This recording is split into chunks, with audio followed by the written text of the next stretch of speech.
Virgo, kumusta po kayo guys? Okay, so Virgo, maraming salamat po sa walang sawang pagsubaybay sa ating mga reading. And paalala lang po na ang reading po natin ay general reading lamang.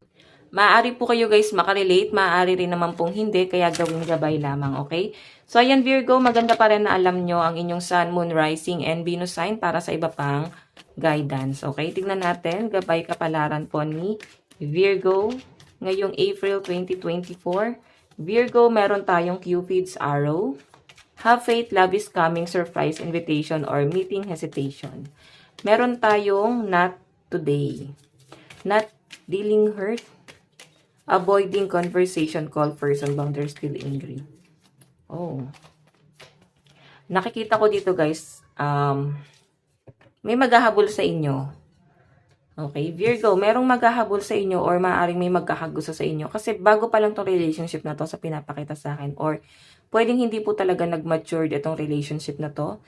Kung makakita mo, not dealing hurt, avoiding conversation, call person, boundaries, still angry. So, nandun yun sa point na parang wala kayo guys, communication. Siguro ngayon, wala kayong communication hanggang April.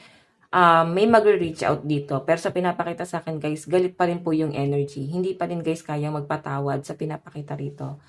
Ang kailangan dito, para mabigyan ng chance para makapag-usap. Kasi nakita ko kakalma rin naman daw po. Ayan, no? Meron din po ako nakitang new person na paparating sa inyo, guys. Maaring ikaw din ay maguguluhan pagdating sa love life mo. Okay, sino ang pipiliin mo dito, Virgo? Kasi dalawang tao po nakita ko. Okay, so pasensya na sa mga sasakyan na dumadaan.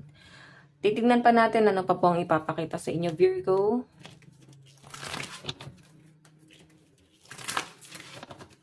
Virgo, Sun, Moon, Rising, and Venus sign.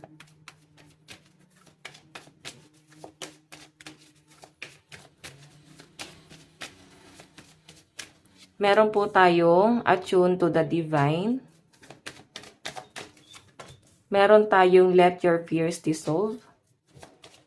And release control. So Virgo, sa pinapakita sa akin dito, may mga problema ka na para bang lagi ka na lang guys nilalapitan ng problema. Kumbaga hindi pa nga tapos yung problema pero parang nadadagdagan pa siya. So ang sinasabi rito guys, kaya hindi siya guys natatapos kasi tinatalikuran. Kaya dapat dyan daw ay hinaharap yung problema na yan. Okay? Then eto nga guys, meron tayo ditong release control para humupa, no, kumalma na yung tension. Pwedeng ito guys ay connection mo pa rin sa person mo. Pwedeng meron pa rin kayo guys unfinished business para bang hindi pa rin guys nasasettle yung mga problema. Okay? Continuous. Parang on and off yung connection eh. Parang on and off yung relasyon yung dalawa ni person. Magkakaayos, tapos mag-aaway, magkakaayos, mag-aaway. Nakikita ko may mapapagod na lang dito. So, kung makita nyo guys, Cupid's arrow, para bang may ibang tao nang na-involve. Para bang napagod na, para bang hinanap na yung worth.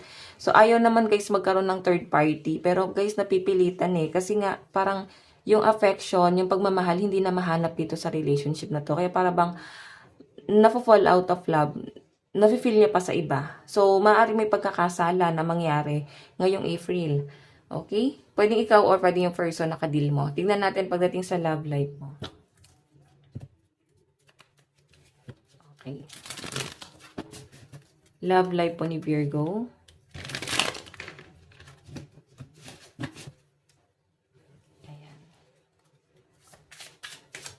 Virgo, Sun, Moon, Rising, and Venus sign. Pagdating po sa love life ni Virgo.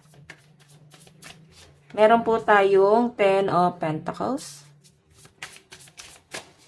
Meron tayong Wheel of Fortune. Meron tayong Ace of Pentacles. So guys, sa pinapakita sa akin dito, pagdating sa inyong love life, Ace of Pentacles talagang may offer din kasi. Or pwedeng ikaw, wala ka sigurong trabaho. Pwedeng nakadepende ka sa person mo. Kaya para bang hindi pa rin guys kayang umalis dito sa relationship na to. Or pwedeng kung ikaw ay single mom or single dad, siguro na naghahanap ka na ng someone na makakatuwang mo, makakatulong mo sa hanap buhay. Ay no, 10 of Pentacles, family. Pero guys, yung iba sa inyo, mas nakapokus ka Virgo sa family mo. Ito yung mas pinagtutunan mo ng pansin. Wheel of Fortune, may new beginning. Maring ikaw, nag-worry ka pa rin, Virgo, kung saan na ba patungo, kung ano na bang mangyayari sa inyong hanap buhay kasi nandun yung worry mo yung sense of responsibility ba na tinatawag, guys. May mga worry ka, parang ikaw yung breadwinner. So, I think yung iba sa inyo, guys, hindi love life yung iniisip mo dito. Kaya siguro, ikaw siguro tong hindi nakikipag-usap para bang mas pinagtutuunan mo ng pansin yung future or yung stability mo. Titignan natin ha, kasi puro energy mo lang to, guys. Natatakot ka, lalo na kung ikaw nga ay mag-isa lang na, para mag-isa mong binubuhay yung mga anak mo, kung may anak ka. Para bang natatakot ka na parang paano pag ikaw yun ang hina. So, marami pang umaasa. Okay, tignan natin pagdating sa daloy ng pera. Kaperahan po ni Virgo ngayong April 2024. So guys, wag daw kayo mawala ng pag-asa. Kung minamanifest mo dito is yung makakatulong mo. Actually, hindi love life talaga yung nakakita ko sa inyo. Though ito yung love life mo eh. Pero ikaw kasi, mas matalino ka, Virgo. Isip yung pinapagana mo. Or pwede yung kadil mo is may anak. Single mom or single dad. Okay? Tignan natin, pagdating naman po sa love life mo.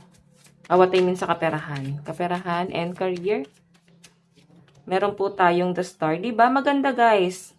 So, nakakatuwa kasi maaaring may mga opportunity na dumarating or darating, no? May blessing, magandang biyaya, kumbaga magiging stable na yung daloy ng pera mo.